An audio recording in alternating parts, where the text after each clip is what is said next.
Hello class, and welcome to this Dr. Jekyll and Mr. Hyde NES walkthrough, right here on Video Games 101 by way of Let's Play with Brigands. I'm your instructor, Professor Brigands, and Dr. Jekyll and Mr. Hyde for the NES is not a great game. Let's get that out right at the start. However, that's all I have to say about that. Okay, alright, it's not a great game. In terms of difficulty, Dr. Jekyll and Mr. Hyde is extremely challenging, due in large part to the sometimes never-ending waves of enemies combined with Jekyll's wooden and slow moveset, not to mention his inability to defend himself. There's also an added layer of difficulty when it comes to the necessity of effectively transitioning between the titular characters of Dr. Jekyll and Mr. Hyde. How it works is this: you have a health meter, but you also have a kind of rage meter, something we're very familiar with here on Video Games 101.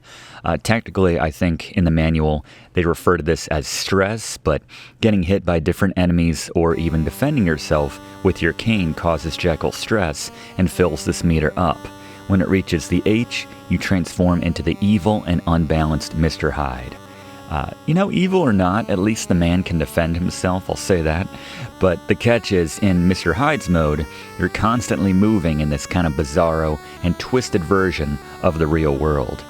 If your location as Hyde catches up to that of Jekyll's, according to the manual, the powers that be will intervene and strike you down with lightning, ending the game. So this management of the game within the game is challenging in itself, and that's not to mention having to worry about the throngs of enemies out to stress you out and or kill you. Right, Blaze?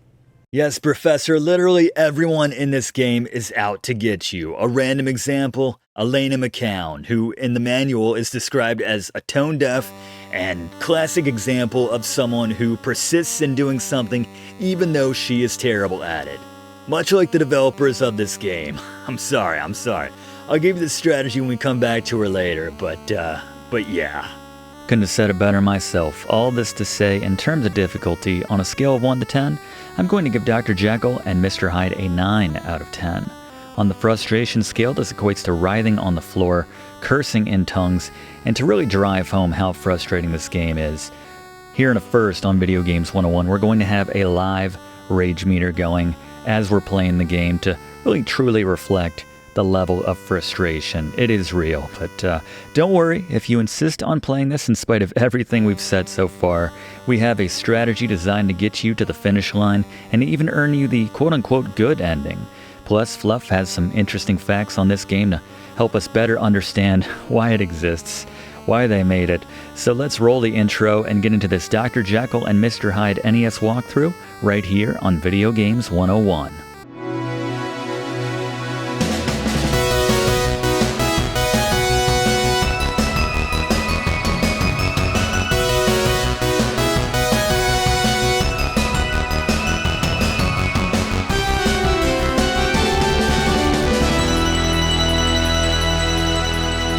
As we reluctantly begin a new game here in Dr. Jekyll and Mr. Hyde, let's take a look at the controls. A is always jump regardless of your character. B thrusts your cane as Jekyll, which is almost always useless. You can punch as Hyde or hold up and tap B to use the Psycho Wave as Hyde. We can duck with down, and we can press up to duck into a building for a second or two of relief to avoid some enemies, potentially. Let's take a look now at the Briggs notes, the keys in this Dr. Jekyll and Mr. Hyde walkthrough. First, balance between the two characters effectively. We'll talk about that. But more importantly, use Blaze's bestiary for the best tactics for dealing with the many a-holes of London. And let's go to Blaze for our first one now. Alright, the random men and women who rush at you and then stop and then start up again, kind of with the intensity or energy of Ed Rooney and Ferris Bueller's Day Off, in some ways are the most annoying enemies in this game, but basically, you just want to move forward and jump forward when they're 1 to 2 links away if they haven't already charged by then. Otherwise, just always be ready to jump when they come charging at you. It's kind of difficult when they're in that no man's land of just being almost right in front of you, but far enough that you can't quite jump yet. But yeah, the same rules apply to the men and the women of this game, but Ed Rooney energy, I do not like it. I'm with you there, Blaze. Thank you very much. And actually, this is as good a time as any to put this up on the screen. We mentioned it in the intro, but A first here on Video Games 101, our dedicated rage meter, just to really drive home how frustrating Dr. Jekyll and Mr. Hyde can be. Admittedly, the first half, not too bad, so right now, pretty empty. I wouldn't say I'm enjoying myself, but we'll keep an eye on that. By the way, these Willy Wonka-dressed guys with evil Slugworth energy dropping the bombs beneath us, they cannot hurt us. We'll have Fluff talk about what that's about a little bit later, but just wanted to mention that. We'll bring Blaze back in a little bit later to give us some tips on how to deal with them when they're on your level, as the strategy differs from stage to stage, but for right now, don't have to worry about it. Note that the cat gets a little upset when that bomb goes off, as you'd expect. Cats, dogs don't tend to like loud sounds, fireworks, explosions, things like... Well, no one likes explosions, but but there you go. So right now, this first level, very calm, very chill. They lull you in to a sense of thinking, hey, this game isn't too hard. It's not fun. Don't think for a second that anyone is being lulled into a sense that this game is halfway decent or entertaining, but you might think after that first level, hey, I could do this. There's only 6 levels? Yeah, not too bad. I can handle this. Just wait. And you know what? Now that they're on level ground, let's bring in Blaze to cover the bombers. Alright, I don't care what Dr. Jekyll did to piss everybody off in this game. The police need to be focused on the bomb maniac, dropping bombs in the middle of the streets of London. But the strategy is, on the first 2 levels, there's a longer detonation time, so you can keep walking to avoid the explosion altogether. Just be careful about birds or other enemies who might knock you back into that explosion. But after level 2, once you get to level 3, you do not have time to just walk past that bomb. So you gotta bait the bomb dropper to drop it, and then double back to your left to avoid the explosion. That the fuse gets shorter every single level, so you have less time to react to it. So just make sure as soon as he drops it, you're moving the other way, and you're not moving forward to get him to drop it. Let him come to you. You can get close, let him come to you, and then backtrack as soon as it hits the ground. Good call, Blaze. Thank you very much. Yeah, those guys can be extremely frustrating in situations where you're just kind of... They kind of hold you hostage with all of the other different obstacles and enemies on the screen sometimes, as you'll see a little bit later in the game. But yes, that is a good point. I don't know why the police are allowing all this to happen to Dr. Jekyll. The only thing I can think of is, here's the twist. We're the baddie in this game. Dr. Jekyll is. We're the town murderer, diddler, and drunk all rolled into one. And we don't tip. So it's a quadruple whammy right there. So the police just kind of look the other way and give everyone carte blanche to... even the dogs just rip us apart, dropping bombs, firing rifle shots at us, in some cases a little bit later, singing at us off-key. Whatever your preferred mode of dealing with this guy, the police are going to look the other way. I'm actually kind of shocked that there are no constables walking around just trying to whack us in the face as well, but anyway, we're about to become Hyde for the first time in this game, so you'll see once that meter fills up all the way to the Hyde on the left, we become Mr. Hyde. Again, punch with B, but 99% of the time you'll just want to be holding up and pressing B to use his Psycho Wave power, which honestly, as far as the name goes, I kind of resent a little bit, because they're trying to make this just a little bit sexy, a little bit interesting, and an otherwise barren desert of gameplay and just inexperience otherwise. But yeah, always be shooting. ABS, not a bad acronym for the Mr. Hyde sections, and you can see as we take down projectiles and enemies with our Psycho Wave or punches that our meter fills back up towards the Jekyll side. I guess it's our way of de-stressing, is to, let it out. It's like going into one of those rage rooms or whatever they're called, where you just get to smack things and get your aggression out that way in a nice, safe environment.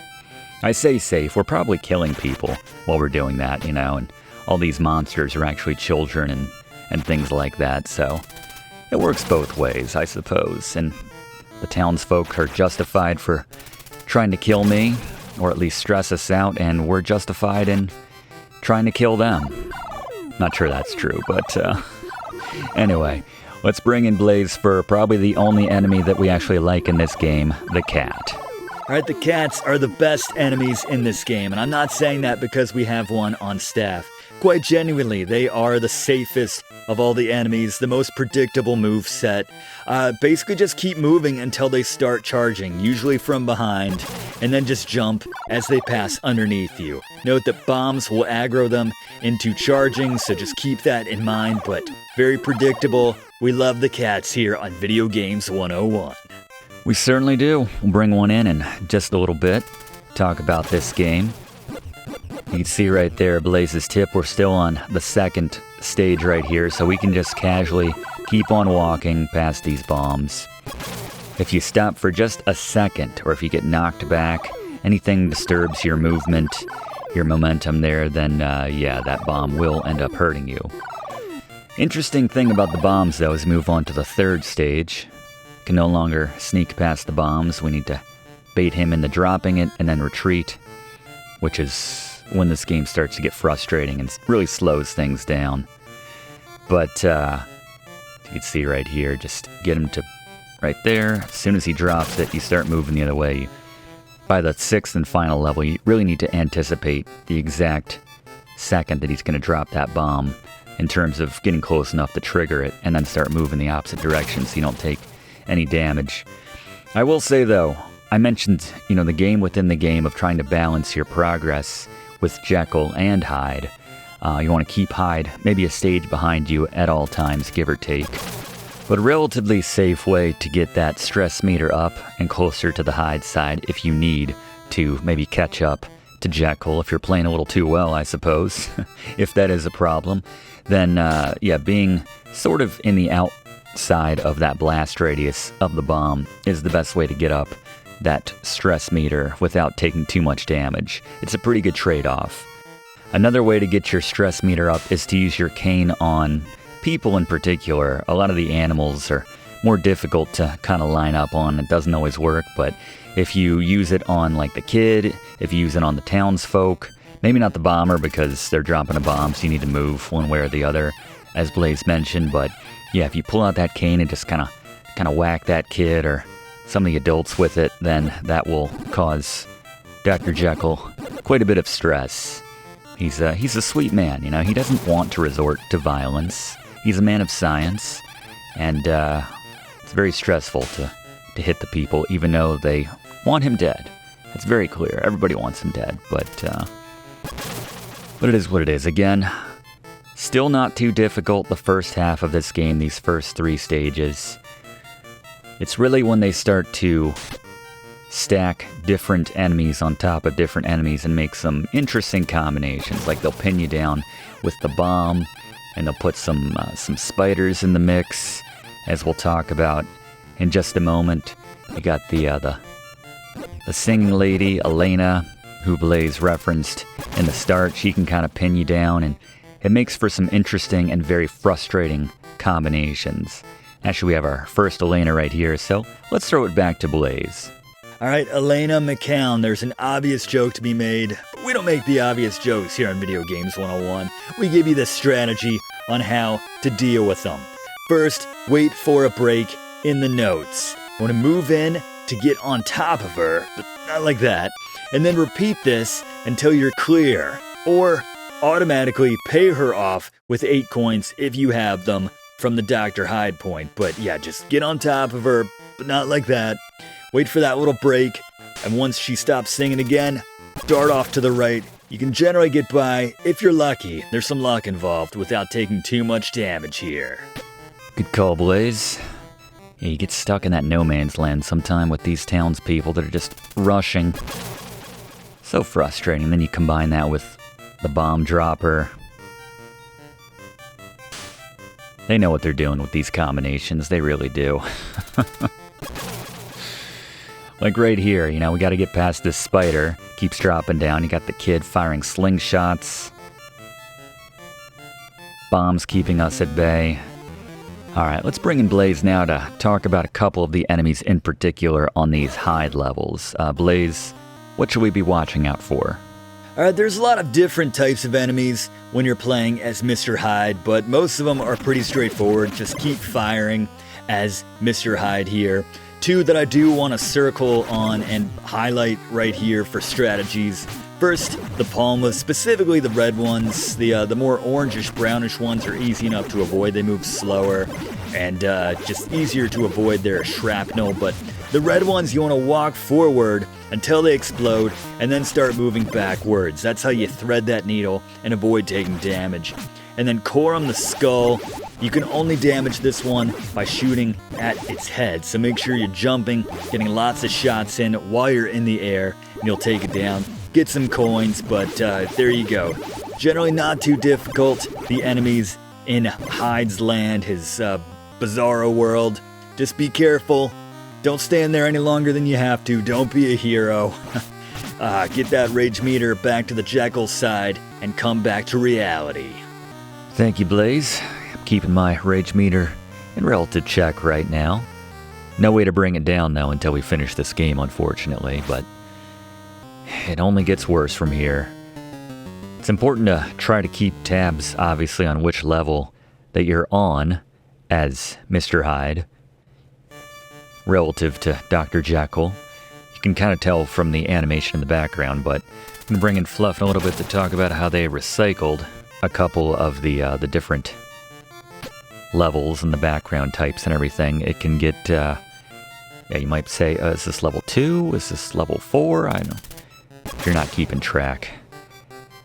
Especially when you got nonsense like this going on. Like, this is what I'm talking about. They pin you down and it's going up there. Maybe Blaze can give us some tips on how to deal with these spiders, even though I feel like we don't have a lot of options. Blaze? The spiders are very frustrating in this game because they essentially pin you right where you are so that the bomb droppers can show up and other projectiles, other obstacles, other annoyances in this game can pop out and make your life a living hell because you can't get through them until they have ascended above your head. So make sure they've just gone above your head and then start moving because they will come back down very quickly. It's a small window.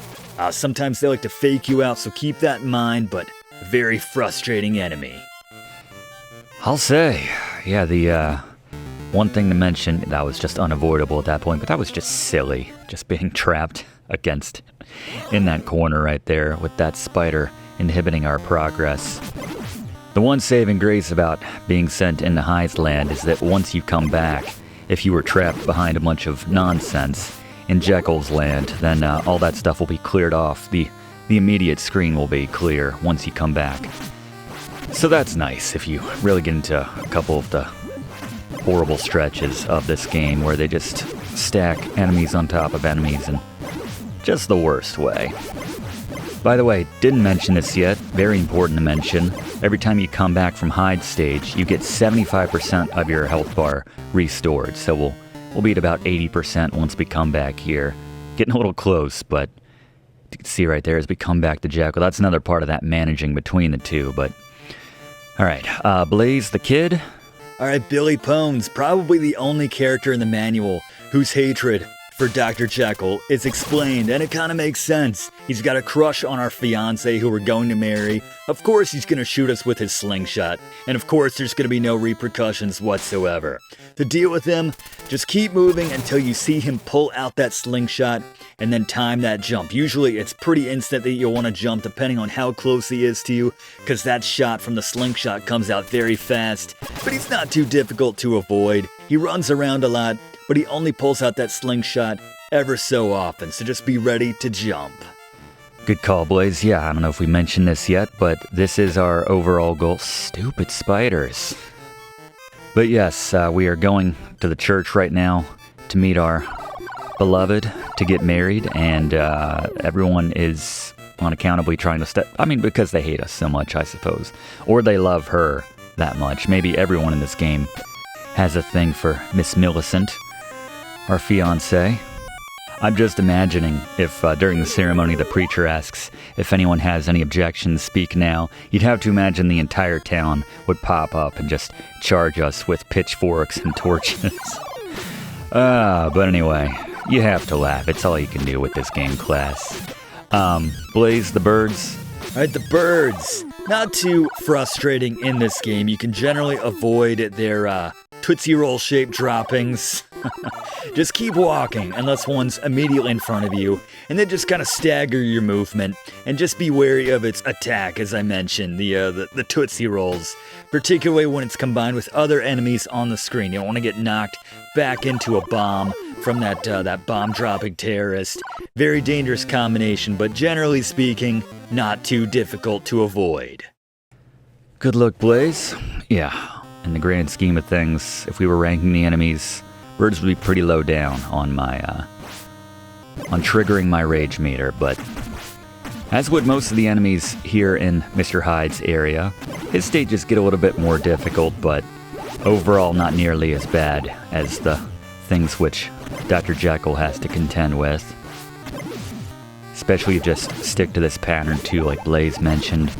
Always be firing, although sometimes you might want to line up your shots just to make sure, because that Psycho Wave, which I still don't like that name, it's too cool. It's too cool for this game. It kind of lingers on the screen, and there is that limit. You can only have the one on the screen at once, but anyway, yeah, not too bad. Not too bad, and we're gonna be topped off all our health right here, and we can pay off Elena too if we run into her again. Let's get an overview on some strategies for the bees now with Blaze. Alright, very annoying, the bees. The best strategy is to move past them when their movement appears to be trending away from, or above, or below you. And I buried the lead. This is the one enemy in this entire game which you can actually kill with your cane. So, if you're doing the math, yes, that is the equivalent for Dr. Jekyll. That's his match. That's a fair fight. A bee. And it's a good fight, sad to say. It's close. You barely survive it. Yeah. Thanks, Blaze. That pretty much sums up this game, that 1, the only enemy you can beat is a bee, and 2, it's going to be a close fight. Like, people would turn up with curiosity and bet money, not really sure who they should put money on in that exchange. But anyway, that's this game. I'm genuinely surprised that the water from the fountain doesn't hurt us as well, quite honestly. But, yeah, generally not worth it to use your cane on the bees, unless they're right in front of you. But there's such a delay you'll find if you try using the cane on any enemies in this game. Like I said, you can hit kids or some of the people that run by. You can hit them with your cane, and that fills up that stress meter. But there's like a second delay between when you hit the button and when it actually... Stupid bees. When you actually use it, so it's not ideal. Controls aren't good. Anyway, let's bring back in Blaze to talk about these rifle guys now. Alright, Arnold Ebbets has a rifle and it's just shooting in the air. So you want to run after you see one of the shots fall. That's sort of your window when you know you have maybe a second or two without another one dropping down. Otherwise, you just want to keep moving slowly and carefully be ready to back up every few paces, because generally, I'd say about half of those projectiles drop right in front of you in the path of your motion, of your movement. So just keep that in mind, be careful, and clear them off the screen. Good call, Blaze. Yeah, that kind of staggered movement generally works pretty well, but yeah, it's just all randomized, so just roll the dice with those guys. Thankfully, they don't do too much damage, or just a little bit of stress overall. Sounds like he's firing a lot of shots. I'm not sure where they're all ending up. You can see some of them move a lot faster than others, so sometimes getting hit by one of those is inevitable, regardless of where you are on the screen or what you try to do or the direction you're moving. Again, Blaze mentioned those guys you gotta shoot in the face. Green guys, but yeah, the red things are probably the worst enemies, which is why Blaze drew attention to them. Hitting their projectiles is a good way to de-stress for whatever reason. Some things more than others, like those little pot roast looking brain things, which are very easy to kill and move slowly and all that. As we move on to the next stage here, might try to make a little bit more progress as Hyde. But let's bring him in now for the first time today to give us our first Fluff fact about Dr. Jekyll and Mr. Hyde. Fluff? Time for more egg on our face, Professor. Here's another instance of a game of the Japanese version being easier in the sense that there was a character who would refill your health and give you money if you entered her house. Of course this was removed for the NES version, but that's not the only thing that was removed. While both versions feature 6 levels, 2 unique levels in the Japanese version were removed due to data limits for the NES cartridges. The result is that 2 of the existing levels were simply recycled in the NES version, but the enemies featured weren't updated to reflect this, which is purportedly why you get enemies spawning in areas you can't access, like the bombers on the lower half of the screen. A number of enemies were also cut altogether in the NES version. Thank you, Fluff. I like that look, by the way, for our final scary game we're covering this month. So it sounds like, once again, like Fluff recommended in our class on Bayou Billy, that if for some reason you do want to play this game, then you should opt for the Japanese version for a slightly more interesting experience and slightly easier difficulty curve. But slightly being the key term right there. I'm not sure anything would make this game that much easier or that much more interesting. Although I wouldn't mind a change in the scenery here when they're recycling a couple of these stages, as Fluff mentioned. But yeah, that explains why the enemies are just... Come on, man. Come on, Elena. There we go. There's our window. Shut up.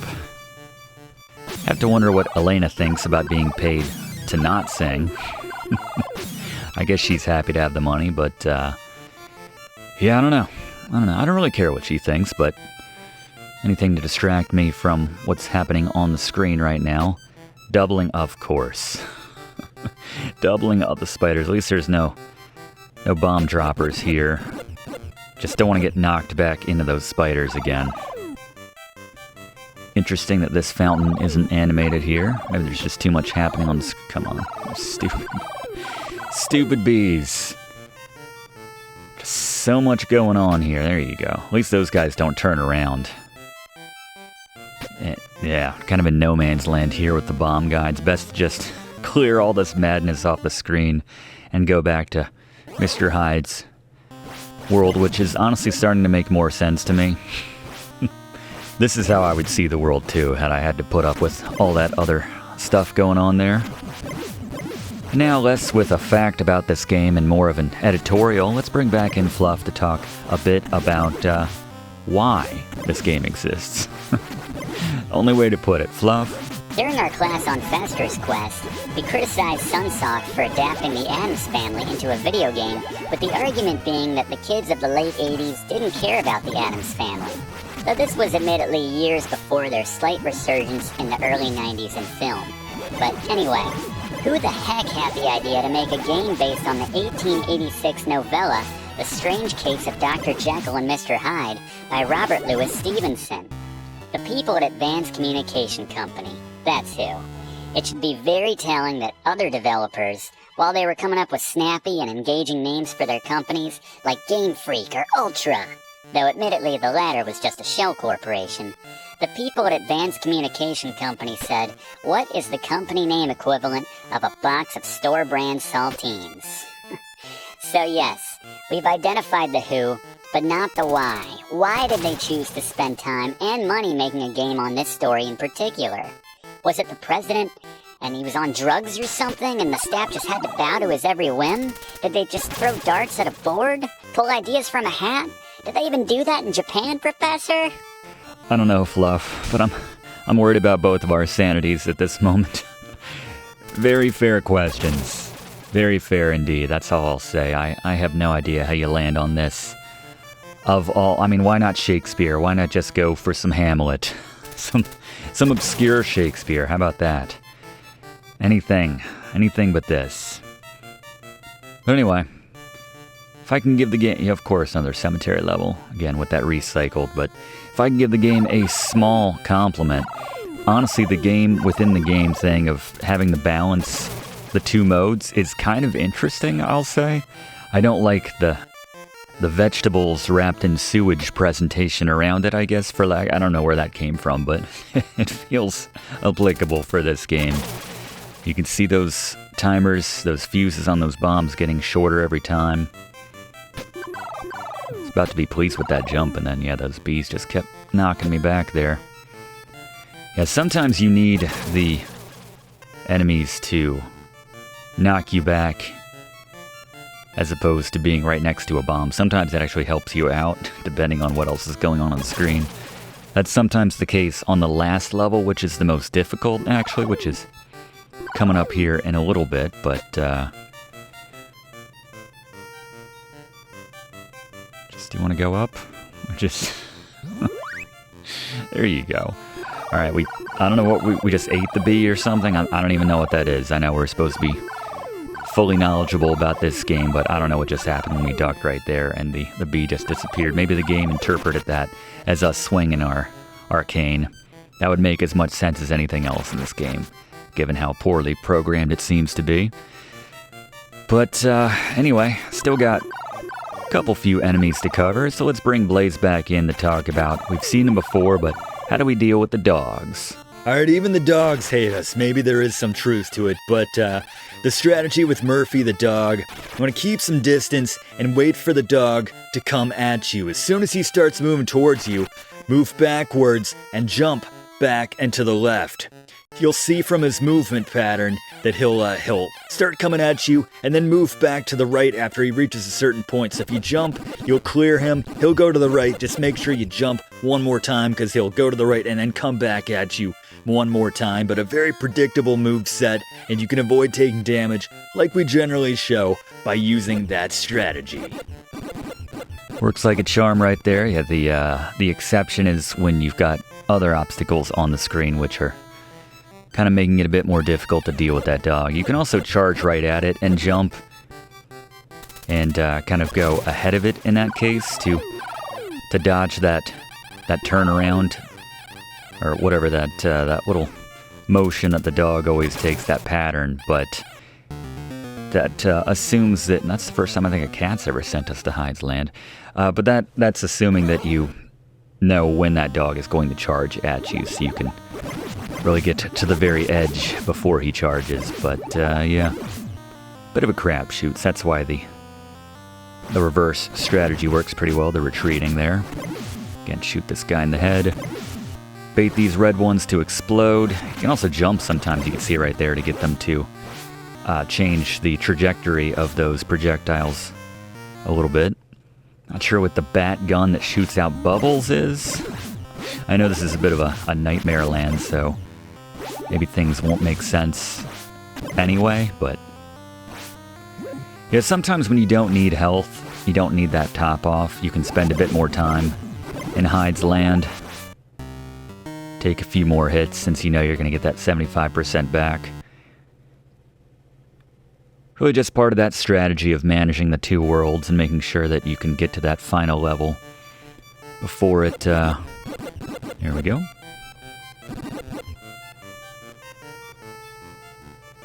But anyway, again, these bombs trigger the cats. Oftentimes the dog as well if they haven't already charged at you. And we've seen them a lot as well. Let's get Blaze's tips on the diggers now. Alright, Jan or Yan the digger. Another guy who hates us unaccountably, but wait for a break in that dirt he's tossing it, and then quickly move to the right and jump just as you pass by him. Kind of a similar strategy to the opera singer, but yeah, not quite as frustrating as the opera singer. You can avoid most of the dirt, but that's the strategy. Yeah, it's similar to Elena, not nearly as frustrating and much easier to avoid because there's a lot less dirt chunks than there are musical notes flying at you.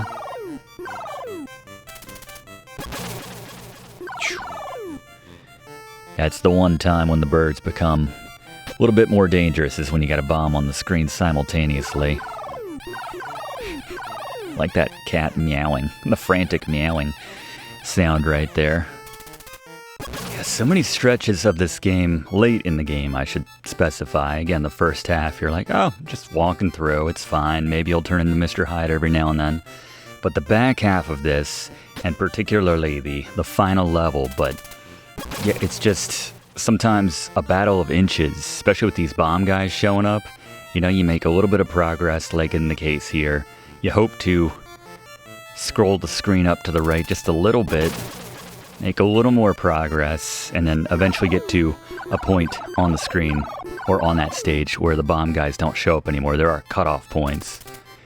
It's not just random when these enemies show up. They all have their range, for lack of a better term right there, where they can exist. Come on, man, no. A dog, cat, Elena. I'm feeling it, class.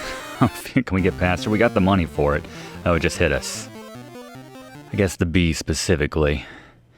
Let's throw it back to Fluff now. I'm told that Fluff has a code for us, which we can use to access the debug menu and maybe make this game a little bit easier if that's something you want to check out. Fluff, what do you got? There's a debug feature you can access on the title screen, which requires a second controller.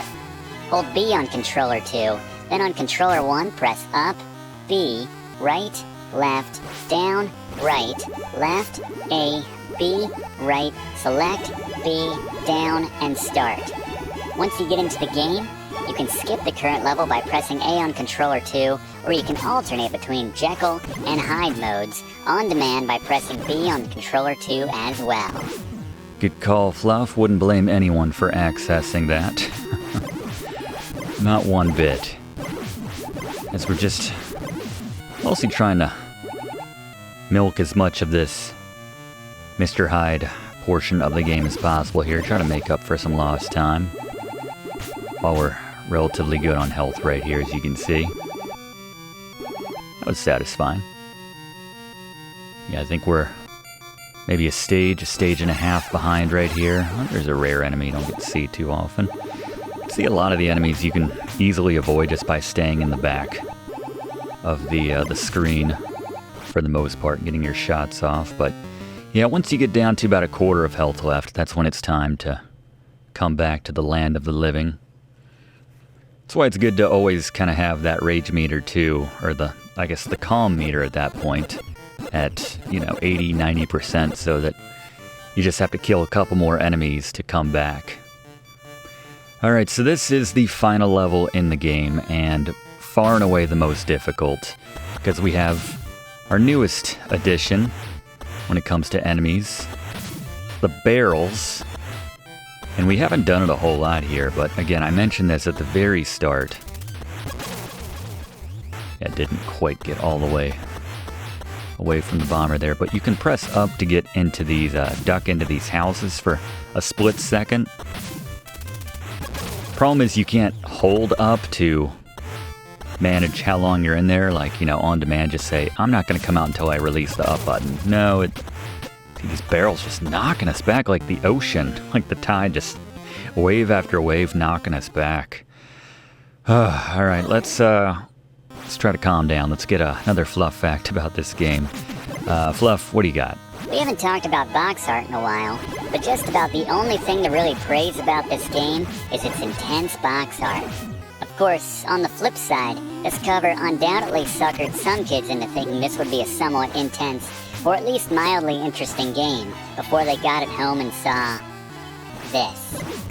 Exactly. That's what I'm saying, like, about the Psycho wave, Just don't pretend this game is good. Don't pretend it's cool or interesting for kids. Suckering them in. The marketing department for the ACC was pretty much the only branch which showed up with that sweet cover art right there. Again, probably one of the scarier cover arts.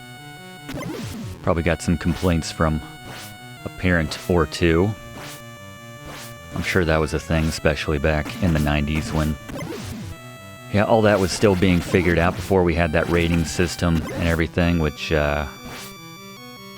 we've kind of mentioned in previous classes before, but see, I got that rage meter to about 90% right now. So just trying to milk as much clock here, as much progress as we can with Mr. Hyde.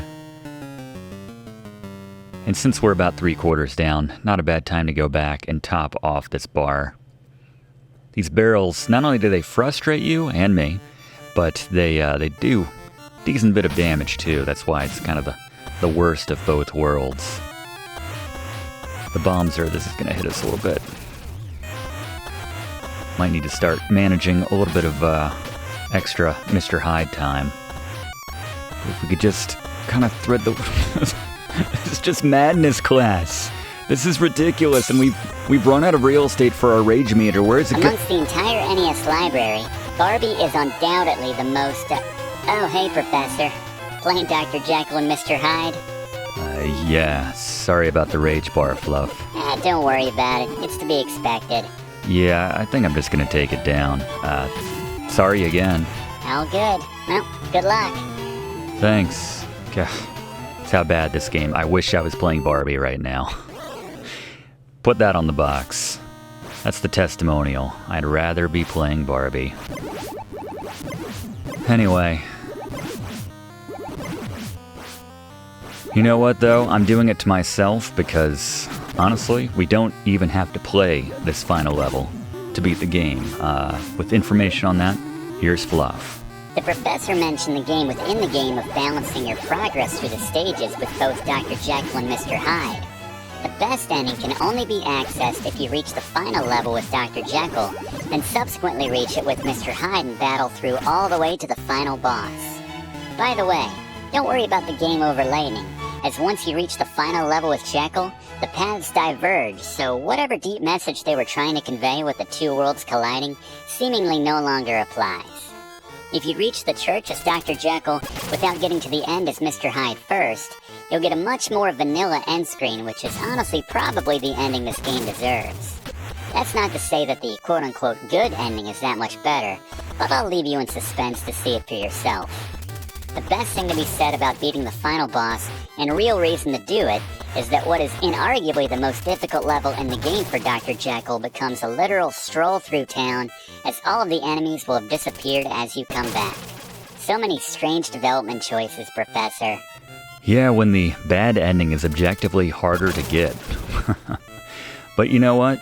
We've committed to it now. I mean, not getting the bad ending necessarily, but trying to get all the way through this town just to show that you can do it here in Dr. Jekyll and Mr. Hyde without resorting to what you should do, which is, as Fluff mentioned, as soon as you get to the stage as Jekyll, I would recommend that first bomb guy that shows up, just get slightly out of range, just get right to the edge of where it will affect you so that builds up your rage meter, but it won't do any damage. So you can transition Mr. Hyde as many times as you need to at that point, and just keep doing that until you have successfully reached the final boss of this game.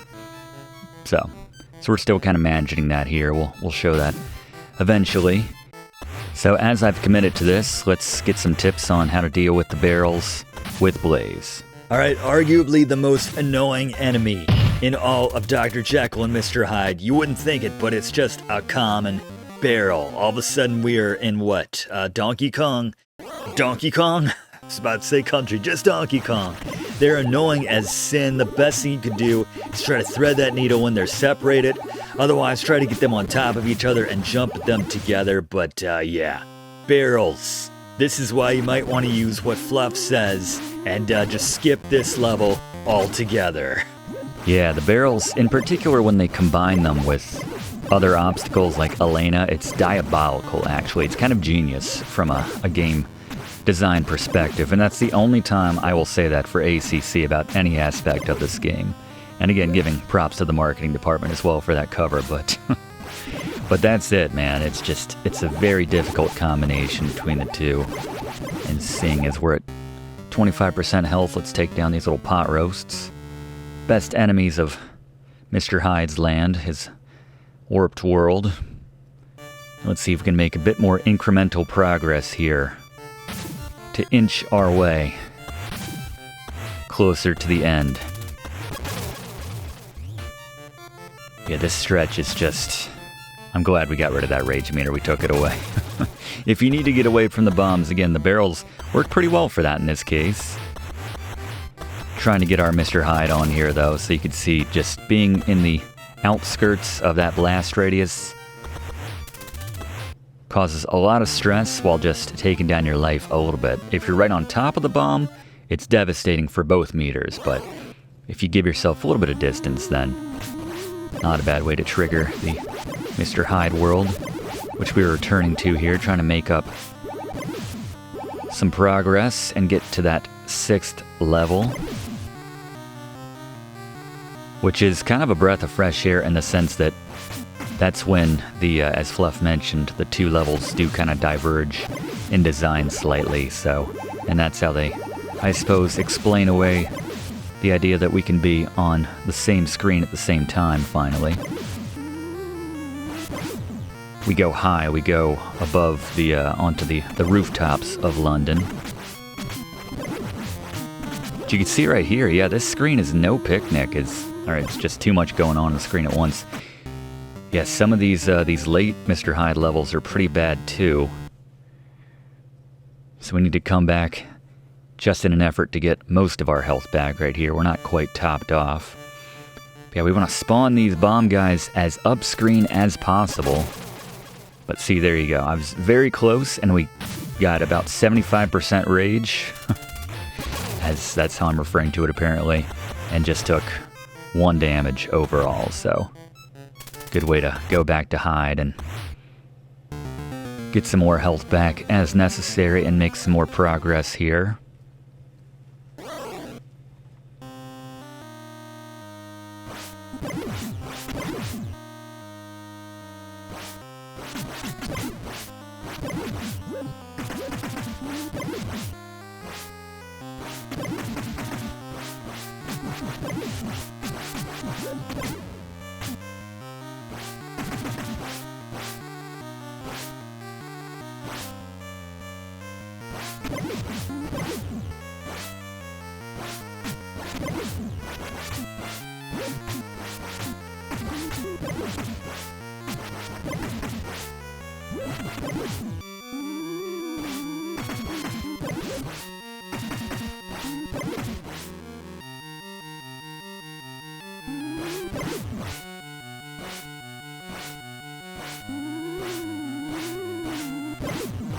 Finally coming up on the edge of the this final or penultimate screen, I suppose, for Mr. Hyde.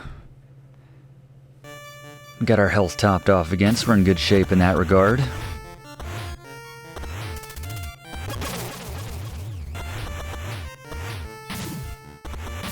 Just trying to push the screen as much as possible. I don't think that last Slugworth even got off the screen before that next one popped out. No progress right here this time. Yeah, they just keep coming. Which is, like, I just don't understand it. Like, this is very challenging, and that's fine, but why would you design the game so that you didn't have to put up with this? Like, if you knew better, like Fluff explained to us. I don't understand putting all of that work into designing this whole stage to be this difficult. There you go, barrels plus Elena. We got very lucky there. First time, wow. I'll take it, and the notes just disappear. Getting much cleaner here at the end. Yeah, it'd be nice if you could pick and choose how long you're in one of those buildings right there, but again, it spits you back out after like a minute, or, I'm sorry, a second and a half. Owner of the house realizes who you are and says, "Ugh, get out of here, you're lucky I don't smack you," like everybody else in this game. Of course they want nothing to do with us. I do like that twist that we are actually the enemy here in Dr. Jekyll and Mr. Hyde. Easy to make that case when the entire game's enemies are out to get us. One more thing to mention, which I don't think I've mentioned yet in terms of how the gameplay works. Dog plus Elena, come on now. Thankfully they don't respawn. Is that literally everything in this game knocks you backwards. That's important to remember when you are trying to put some distance between yourself and the bombs, but here we go. Church is down here. We just have a couple bomb guys left, so let's see how close we can get here. Again, none of this is necessary. The official Video Games 101 stance is get to this level as Jekyll, and then just let the bomb guys turn you into Hyde as much as possible at the start of the level, and then get to the end as Mr. Hyde. Don't put up with any of this.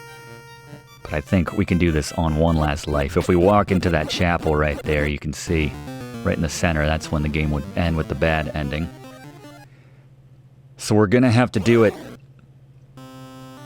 on this Mr. Hyde now. We've kind of trapped ourselves in a corner here, but this is how I've been doing it as of late.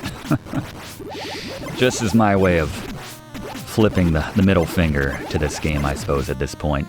So we need to be careful in not filling up our Mr. Hyde meter at this point. See, this is how they explain this. We go up onto the rooftops here. And be very careful. Falling into one of the pits results in an instant death. Now, if you get knocked down into a pit sometimes from a projectile or something, they kind of give you the benefit of the doubt, and they just throw you back up onto the roof. But yeah, just something to keep in mind. Be very careful about falling into the only pits which exist in this game. You'll notice whenever there's a raised up portion on the roof, it will force you to jump, which is normally fine, but if there's an enemy flying in from behind you, as is the case with a lot of these enemies, it'll throw you up into them and you'll take some needless damage, so. And I'm starting to regret this decision. Thankfully, these little brown enemies don't fill up our rage meter when we hit them. If we hit their projectiles, different story, but... And yes, in case you were wondering, we will have a Scary Gary appearance in just a moment. There is a final boss in this game, so... Got Gary making a fashionably late entrance this time.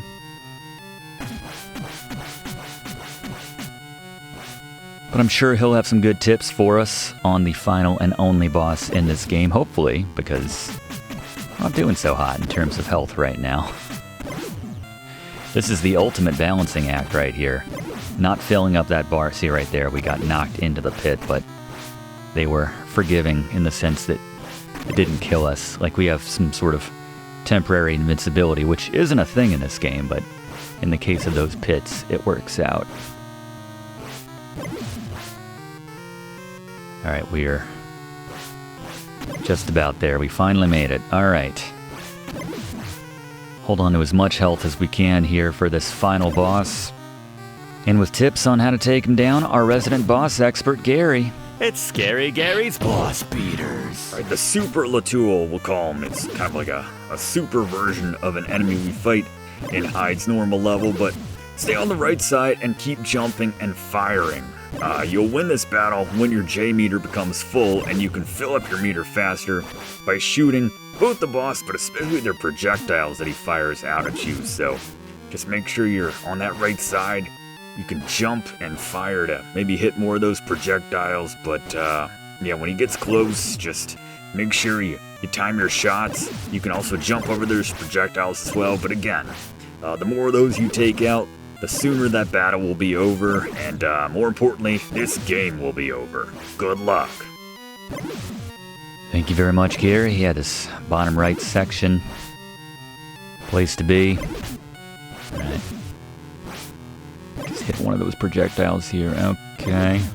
I love our dramatic finishes here on Video Games 101. All right. That did it. It looks like we're meant to hit this when he's in like a certain form or something, but no. And then he's not quite done either. It's the most dramatic death. Except you wouldn't even know that this is a death. You're like, oh, that's what that is? And then one last time, we change back to Dr. Jekyll. And then a very short walk to the finish line here. Plenty of health for our honeymoon as we get the good ending. The animation of Jekyll and his beloved slowly walking toward one another, because why not at the end of this game? Why would he all of a sudden figure out how to move quickly? He's got it in him as Mr. Hyde. We've seen that firsthand, but there you go. And they're not quite done. We actually get to see the inside of the church. Eventually.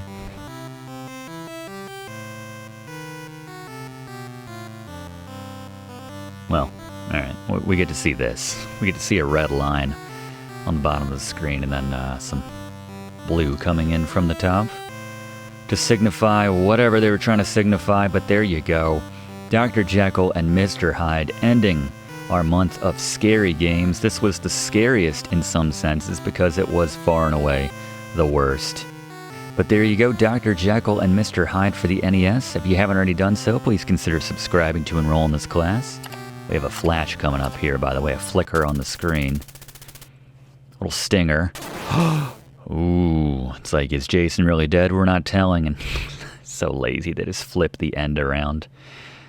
All right, well, whatever I don't care what that means. But we do one of these classes every single week. We'd love to have you enrolled. Please click that like button. It really does help us out to make future classes for you. And leave a comment. How much do you hate this game? Do you like this game at all? Do you find redeeming qualities about it? And if this helped you beat it, let us know. We love to hear about it. We'll see you next time in the same spot for next week's class right here on Video Games 101. Thanks for watching, and don't forget to like and comment on this video, and click subscribe if you haven't already, as this seriously helps me to keep making great content for you. And check the description of this video to see what song is playing right now.